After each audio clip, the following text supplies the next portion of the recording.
Dr. Mestenhauser, I'm wondering, what are the levels of analysis in your systems perspective, please?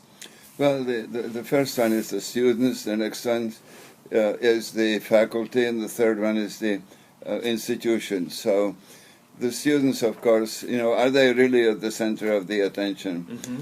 Because most faculty really assume that they are the center of the attention. Yeah, yeah. And so there is one of the difficulties. But when it comes to the students don't have the same level of motivation. Right. So here is a problem. And I think that the difficulty that I have with this kind of analysis is that most institutions keep claiming that they are educating the students for the 21st century. Right. And I said baloney to that, because first of all, we don't know what the students' needs are. Yeah. And we don't have any way of knowing it, because they are related to the future out here. Mm-hmm. And so how do we provide the education they will need? Mm-hmm. So we have a lot of questions, and I think when we come to the research part of our discussion out here, this would be one of the things that we could do, because there are some methods that you can anticipate some of the future things out here. Right. Now the faculty, of course, are the key. There's no doubt about that to the whole thing. They control the curriculum, for example. Nobody wants to touch it. There is the academic freedom issue, that if you try to suggest that faculty should do something different, they immediately cry that you are disturbing or violating their academic freedom out here too. Mm-hmm. But the way they behave, for example, could be very much part of the internationalization or not. Mm-hmm. Most of the international activities that get noticed publicly are the ones from the science fields. Right. And, occasionally, of course, faculty are called upon to be consultants to government agencies, state government agencies, for example, and others. So I think that there is a way that the faculty could be much greater force than they are out here too. But I think there's a lot of work that needs to be done out here. And on the institution level, I think international activities and a good record in it actually raises the standard of the entire institution. Right. And that raises the rankings, so it has also an instrumental value, very practical value out here too. And to some extent, international education really does permeate throughout the whole university, even without any plan, because when foreign students come, they deal with everybody from janitors, yes. to the faculty and chairman of departments out here. Yeah. But it's uncoordinated out here, and that's one of the difficulties out here too. The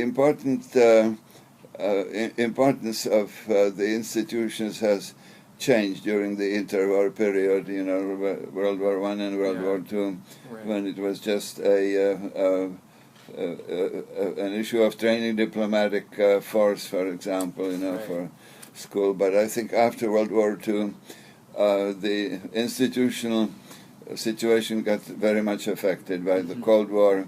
All of us have been involved in the Cold War activities, including myself, and I certainly worked very actively in opposing communism on the student level, for example.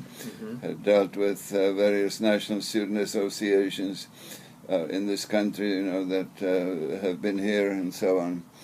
But the institutions have been affected greatly by the hostage crisis, for example, by the Cold War, certainly by the OPEC crisis out here. At present, I think there is a lot more recognition for the institutional responsibility.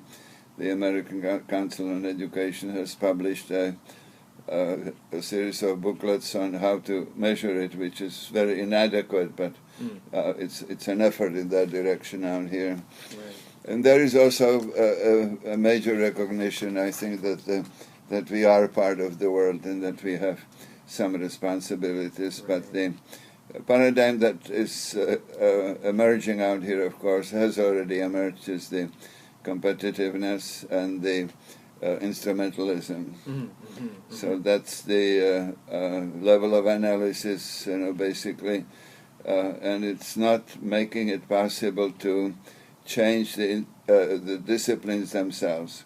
They are not really part of the institutions. They are very much part of academic societies that operate outside of the institution, and to some extent many faculty have much more loyalty to these institutions than they do to their own universities. Right. So that would cover the level of analysis. Do you mind if I ask a quick clarifying question about this? When we talk about like the organizations and the disciplines, this is kind of linked up to that earlier concept of knowledge too, and how knowledge is created in the siloing of knowledge. Okay. I want to ask you one more question about the systems perspective, and that's about the levels of abstraction. Could you say more about the levels of abstraction? Yeah, no, I think that deals with the concept of culture, and I picked up the explanation out here from Edgar Schein, who published this little chart, that was called something, the onion picture of culture. Yes, yep. And I have a copy of that out here too. So the level of abstraction of the culture is that initially it's just values and behavior that you can observe, and that's what I think, as I said, social psychology deals with, and deals with very well out here. Right. Then on the higher level, for example, you deal with deeper concepts, like schemata, for example, perceptions and so on, that all people have to, and that one of the schemata is this competitiveness paradigm out here. Right. And it's based on the rational choice theory. Yep.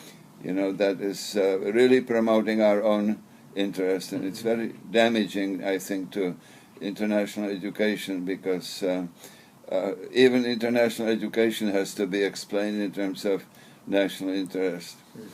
We had a meeting with Senator Humphrey before he died one time, trying to get rid of the Commissioner of Immigration, and so we had a wonderful talk. He invited us to the dining room of the Senate out here, and we talked a great deal about this, and he kind of looked at me and pointed to me and he says, "You are not sexy enough." Everybody started looking at me, and the point I guess he was trying to make was the same one with which he supported the Peace Corps. Yeah. It was actually Humphrey who originated the Peace Corps. Ah, okay. Kennedy got the credit for it. But it was Humphrey's brain on this one. Yeah. But the way, that he explained that being sexy is that it has to have the appeal so that people would vote for it. Right. And so he didn't think that the international education stuff was, very, very sexy. And he was probably right, because we really hesitated to promote it on the basis of national interest out here. And finally, of course, you deal, the highest level of abstraction is the culture that you deal with as the operating system of the brain. Right. And here is the chart, that I was referring to out here, and you see how the hardcore at the center of that chart, for example, is that operating system out here. Right. And this based on the basic assumptions of the culture. But there is one more point that I would like to make in connection with this level of abstraction, and that is the fact that the culture we are promoting is very democratic culture, based on the respect for individuals and so on, and that seems to be accepted universally. Yes. So there is a kind of a universal agreement that international education is in line with promoting democracy. To me, this is a very important point, because I have lived in two dictatorships, the worst two dictatorships ever existing, Nazism and communism.